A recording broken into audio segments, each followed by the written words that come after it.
A happy New Year to everyone. It's great to be back with Vikram, Rajat, Tarun, Avnish. Uh, I was doing a review of the 2020 podcast that we did on predictions for the new year, and I was just thinking, 2021 has actually been very similar to 2020. It started off, unfortunately, with the health crisis and personal loss in the extended family and across the portfolio. Then followed by V-shaped recovery, and then the euphoria with liquidity surge, acceleration towards digital, and frankly, it fed into probably the best year for Matrix as well in our history. Largest increase in NAV, largest capital deployed, largest capital return to our investors. So it begs the question: was all of this just a function of broadly the external environment, or did we do something differently in 2021 versus 2020? And I thought I'll ask each of you that question, and maybe if you reflect back on 2021 for I yourself. thought we got every prediction right. No, we'll come to that. That's actually the next question. But why don't you start, Vikram? I think just for you, 2021, what was it like? I was going back to the podcast last year, and I think the overwhelming feeling for me was gratitude for the protected and privileged life that we live, and the opportunity to create this big impact on the ecosystem. I think this year it is that same gratitude because it has been that kind of year, plus unbridled excitement because the ecosystem has finally arrived. With this spate of IPOs and exits, we no longer have to answer the question to the global investors on whether the India startup ecosystem can sustain itself. Because now we can, because we can generate exits, which will actually fuel more capital, and now we are on that virtuous cycle. So for me, that's what is the big inflection for this year. Congratulations to everyone. I think everyone had exits, everyone had IPOs. So congratulations to everyone in the ecosystem.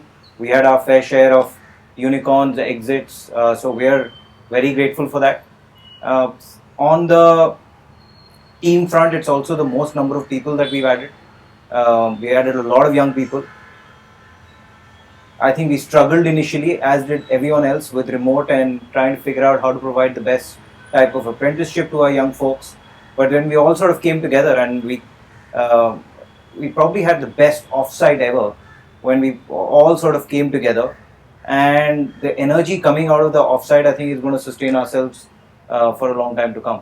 And I can now truly see that each person has some bonds, each person has sort of locked in on, hey, I'm going to mentor this person, and now that seems to be clicking as well. Cool. Whoever wants to go next. No, I will just add that after a long time, it does feel like that the timing is right and it's here and now, and that's what's leading to all the magic, both internally and externally. I think it's just great to be in the ecosystem right now, and I think we have the right ingredients as well as a team now to really take it off from here. I'll just add 2-3 points. I think I'll double click on one thing Vikram said and then add a couple. So I think a lot of us have had this conviction for a few years, which is why we do what we do every day. But I think for me, 2021 will always be the year where it brought legitimacy to, and a lot of the broader skepticism around startups, valuations, is this real, is this all going to go bust? I think it has rightly sort of given the legitimacy to the ecosystem, largely driven by IPOs that have happened.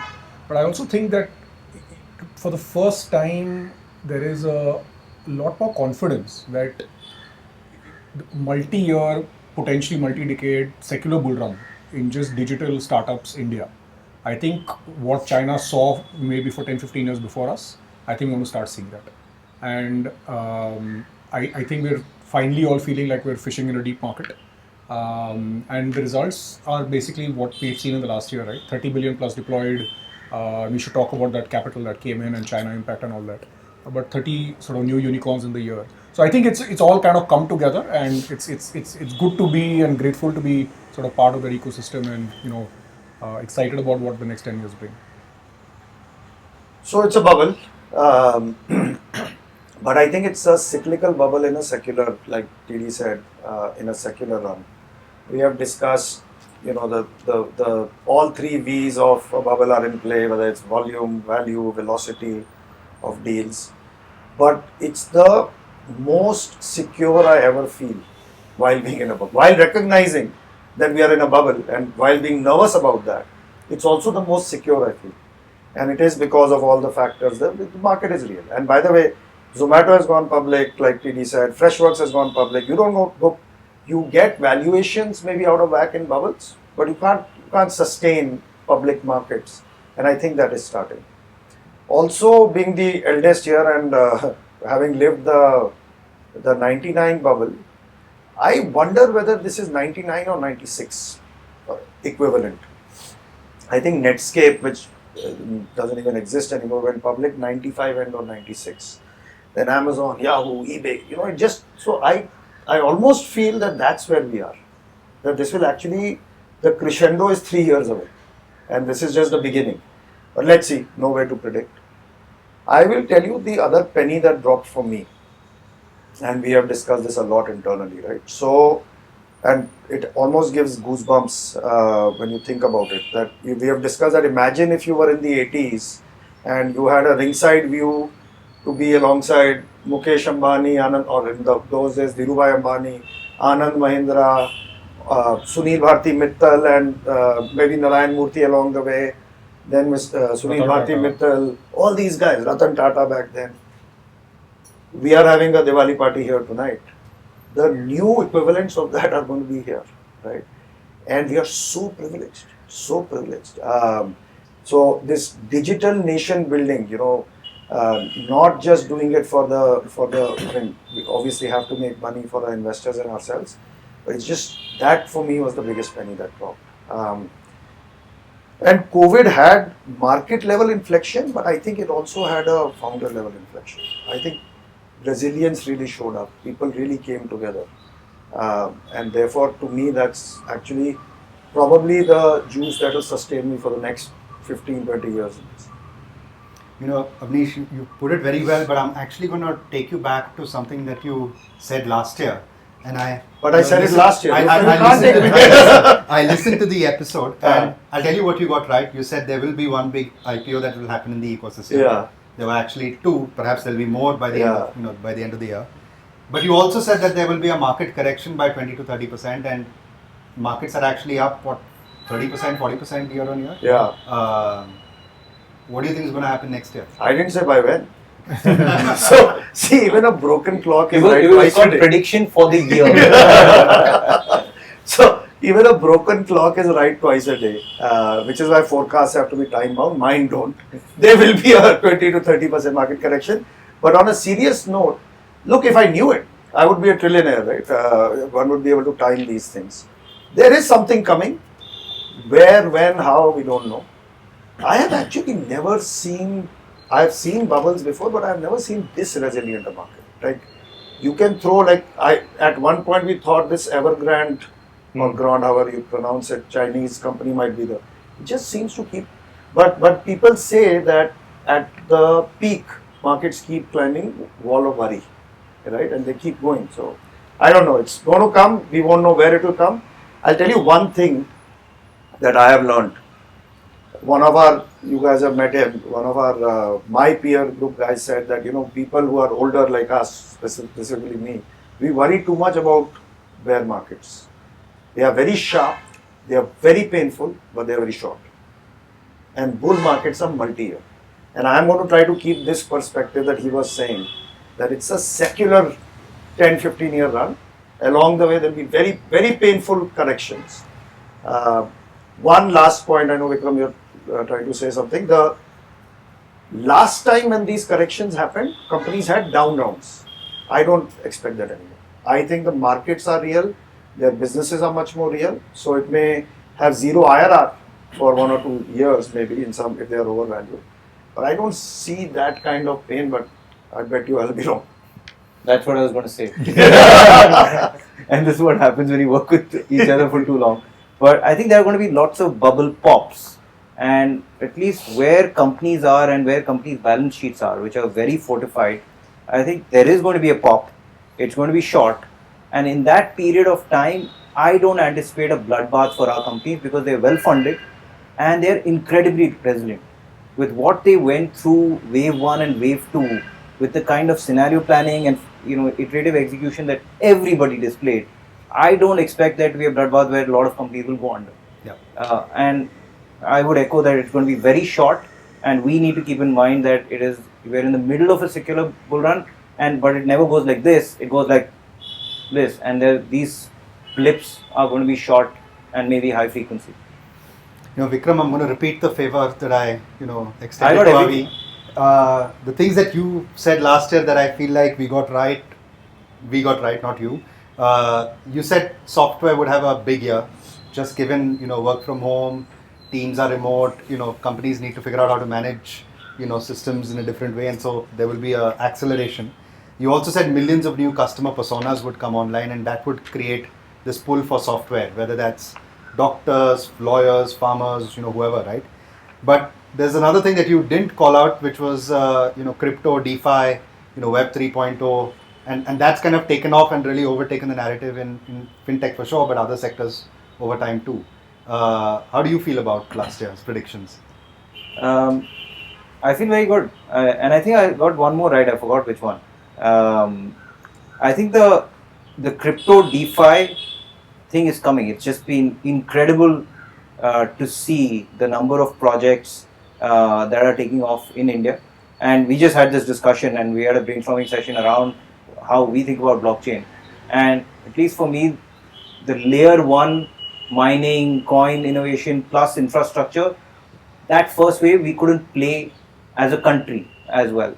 But as it moves into the application layer and the middleware layer, we're just seeing teams just spawning all over the place. And so we're very excited, and I'm going to call this the year that it truly becomes mainstream, where I think every fund is going to have multiple investments in that space. Any other predictions or any other sector trends you want to? For me, the one big one is we're going to see more M&As in this year than perhaps we've ever seen before. And I think that trend is going to continue because now there are currencies in the ecosystem that matter and everyone believes in. There are already companies that are public, and then there are companies on their way to becoming public. So both founders as well as investors are going to believe in these currencies. And I already see the largest companies setting up corp dev teams, figuring out how to invest, figuring out how to acquire. And I think all of that is sort of going to come together this year. Yeah.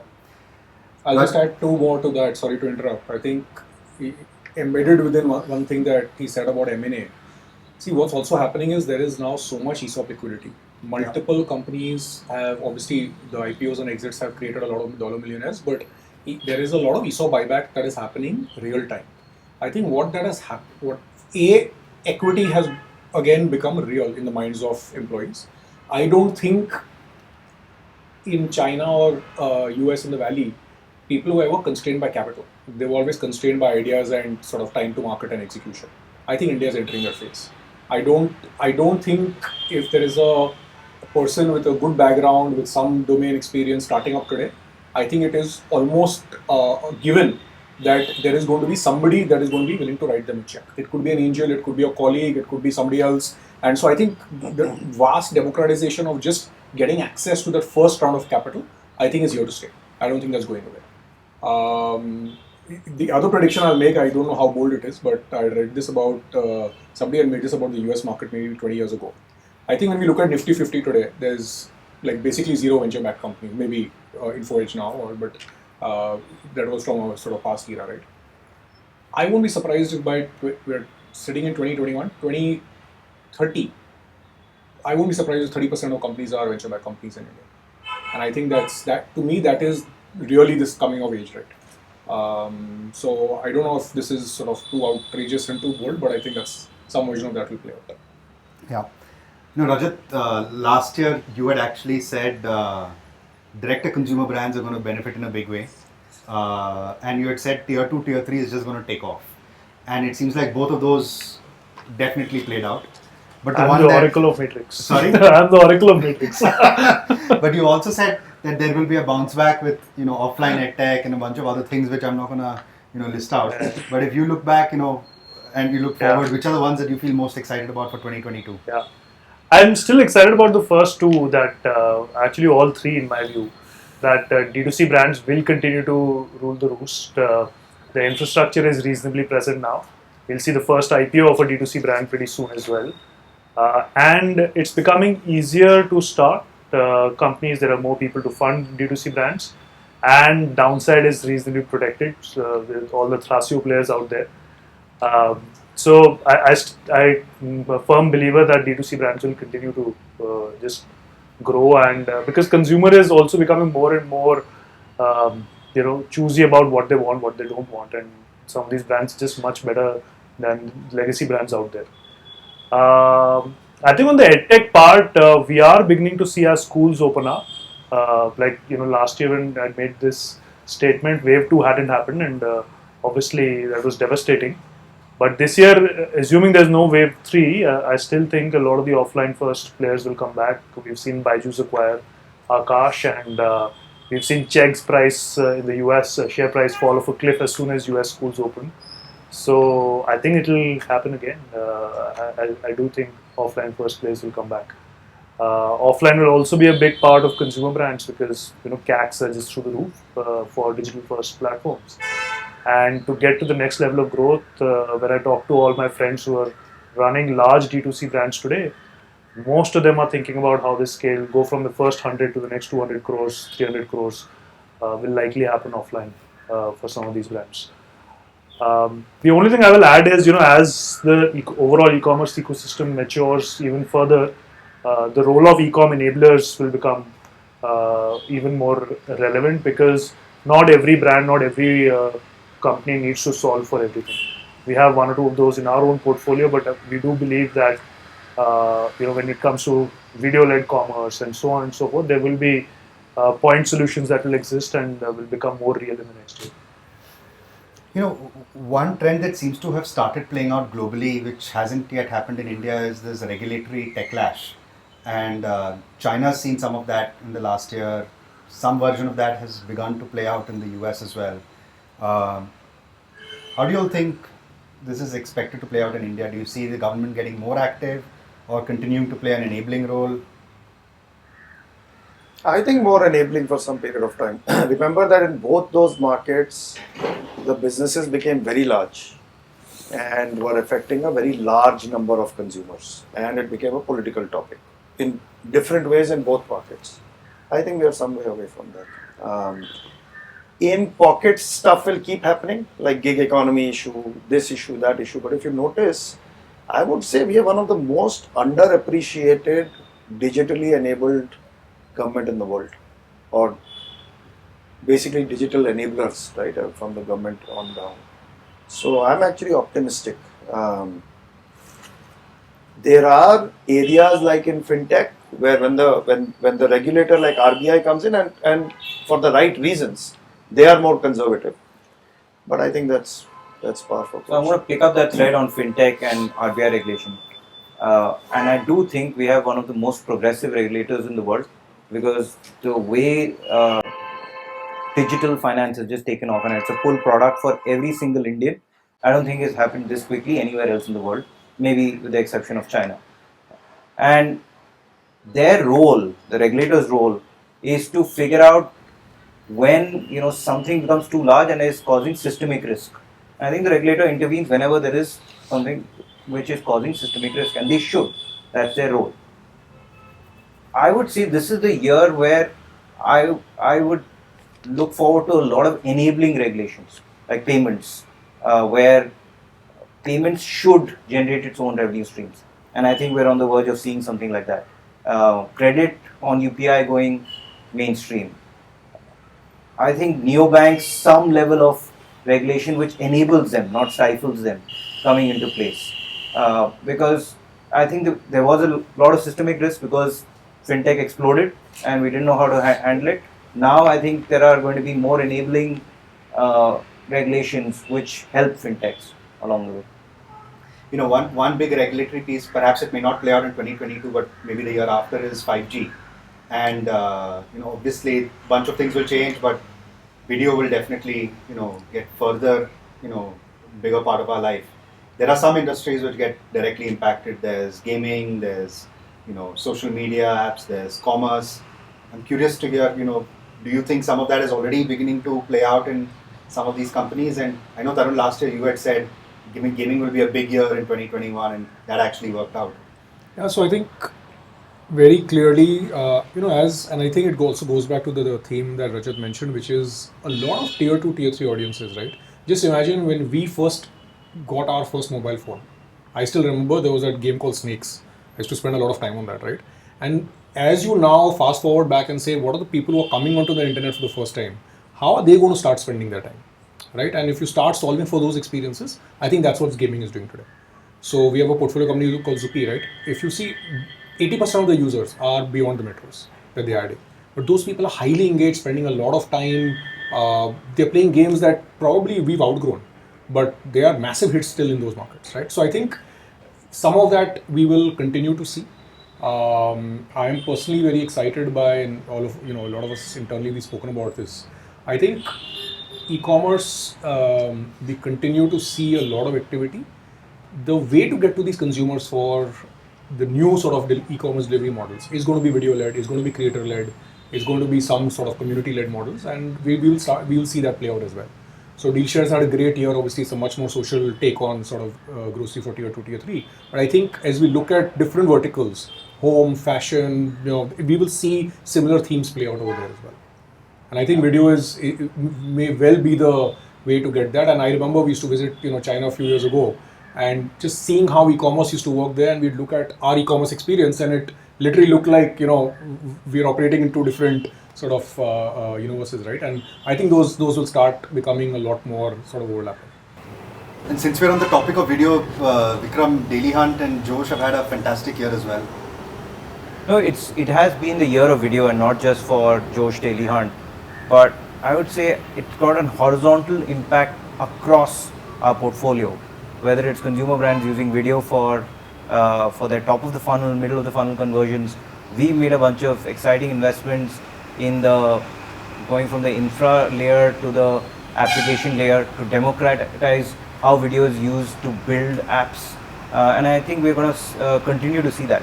And while we're on that, a bunch of our companies have had exciting years of business, 5-star, and to name a few. And I just want to thank all of the founders that we've invested in, as well as founders we've had the fortune of working with, because we ended up in their cap table because they acquired us.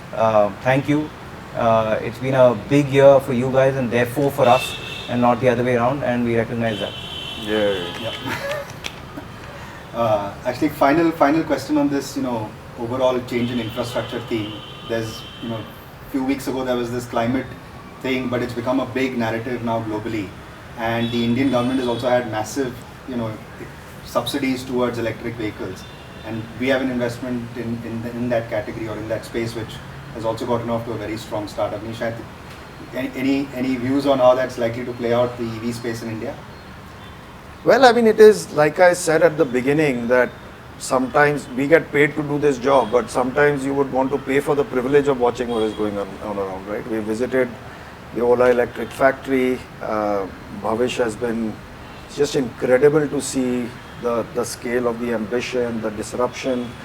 By the time this comes out, hopefully we'll have these scooters, running around in the cities and their music blaring. I really believe in the next couple of years they will transform the urban traffic and infrastructure, right? And hopefully in a very good way, because you see some of this cutting edge stuff coming. So yeah, Ola Electric is very, very exciting. India is the largest two-wheeler market in the world. I would commend the government, the amount of push that is coming. And even to your point on climate change, the government signing up for a target that earlier we were negotiating, right? So it's just very exciting. These things come with their ups and downs, so I think we all need to keep perspective. But I feel that we have a ringside view to a generation-defining company.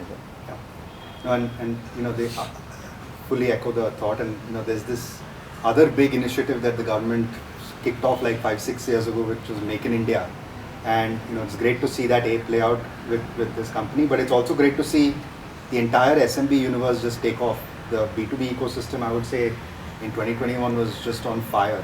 And I'm wondering, Vikram, again on B2B. I'm going to toss that one back to you. You did the first B2B investment. No, actually, no. It's a privilege to work with you and Ashish and Ruchi and Bhuvan at Off Business. That company's again had a fantastic year. I think tapping into the clear need for raw material and financing across the manufacturing ecosystem, but also just the digital adoption across the SMB universe. I think this is the year, frankly, for me and for everyone in the ecosystem where adoption has really taken off in the SMB ecosystem, which had never done so before. And I'm going to close by just keeping it open and just asking you all on thoughts on the current environment. I mean, frankly, there's a lot of optimism, but there's always that worry of what's around the corner. What do you all think about what will likely play out in 2022? I can go first maybe. In my mind, I think the two things that are potentially worrisome are just this liquidity and inflation, global inflation likely to play out over the next 12 months. And specifically for India, this barbell almost coming from a wealth creation perspective happening, right, where the rich have gotten more richer and while the poor have really suffered. I think this inequality is going to play out in some shape or form in the next 12 to 24 months. To me, those are the two biggest watch-outs. I don't know how that plays out specifically, but worrisome for sure. At the macro level, Rajendra, one of the things I remember the 2004-ish time frame, the India shining, and then they went for an election and shockingly lost. And then for the next 3-4 years, you used to hear a lot of optimism from the industrialists and from like a lot of people in my friend circle. And of course, we are in the digital ecosystem, so right now everything is optimistic. It's the first time I'm seeing that confidence come back. So my prediction and hope is that a year from now we'll be sitting here with hopefully an acceleration of GDP from FY21, FY22. So meaning the next year, basically FY23, I think we are projecting 9% in 21. I just feel a lot of things are in place. Banks, NPAs have been cleaned up. Government is investing significantly in infrastructure. I can see the capital formation investments coming back, right?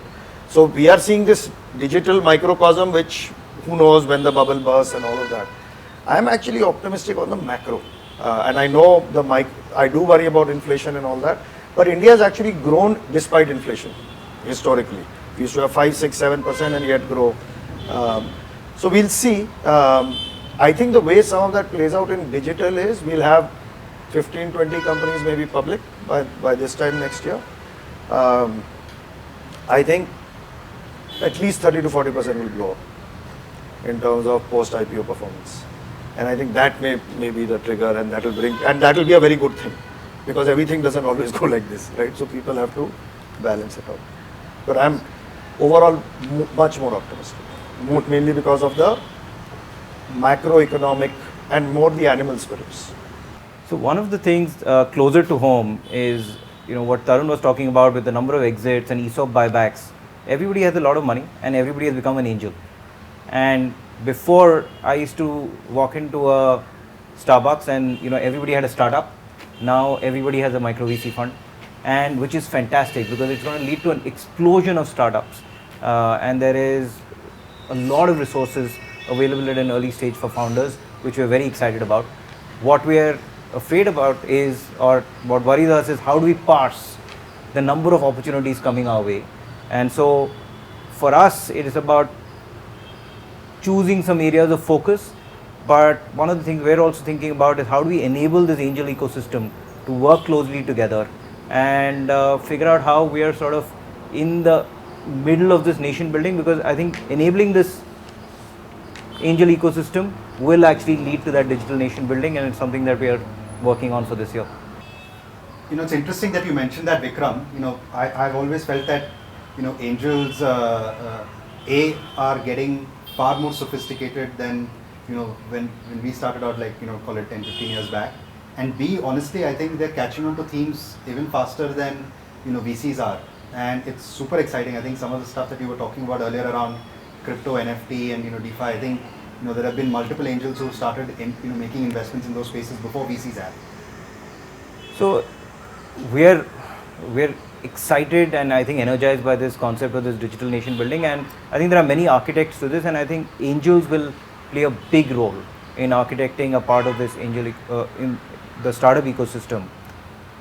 I think they see things from a lens that we just can't, because either they are in networks of young people that they're seeing something in those young people, or they are in a business which is taking advantage of video or crypto, and therefore they are seeing an angle that we can't, and that's why we want to collaborate with them and enable them. Any thoughts, guys, on just plans for Matrix India in 2022? What will we do differently? Well, hopefully do more of the same, Rajinder. So we actually deployed the most amount of capital in 2021. I think to Vikram's point earlier, we are learning how to work more collaboratively with the angel ecosystem. So some tweaks keep happening on the strategy. Should we do more seeds? Should we do less seeds? So some of that is just par for course, right? I just think things are getting deeper in almost every sector, and I think we need to keep pushing ourselves to be smarter. And we don't have to be the smartest person in the room, but we have to be at least maybe networked with the smart people, whether it's crypto, whether it is SaaS, whether it is B2B, there are a bunch of these.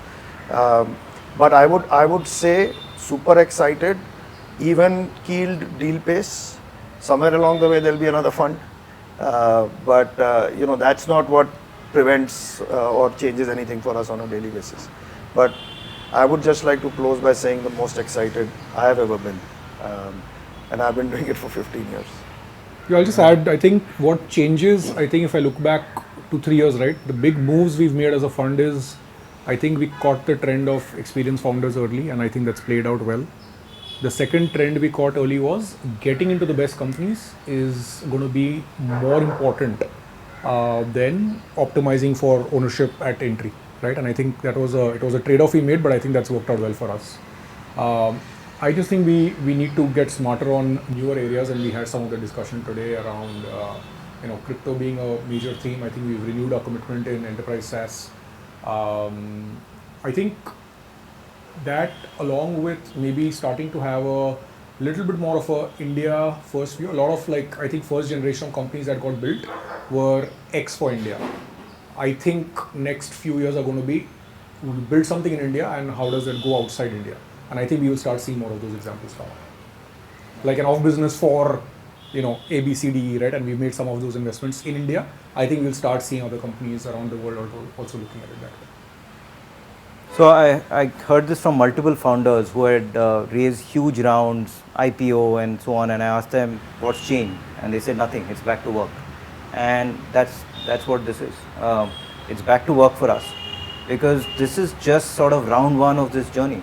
And we have been doing this collectively, all of us, for close to 10 years.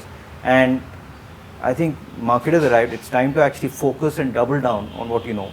And so for me, the theme for this year is to focus and really build strengths in certain areas and recognize that we are in round one of this journey. And just getting started, like we discussed at the offsite. Awesome. Thanks, guys. Cheers. Thank you, Rajinder. Happy New Year, everyone. Happy New Year. Thanks for tuning in. For more Matrix Moments episodes, you can head to www.matrixpartners.in/blog. You can also follow us on Twitter, LinkedIn, and YouTube for more updates.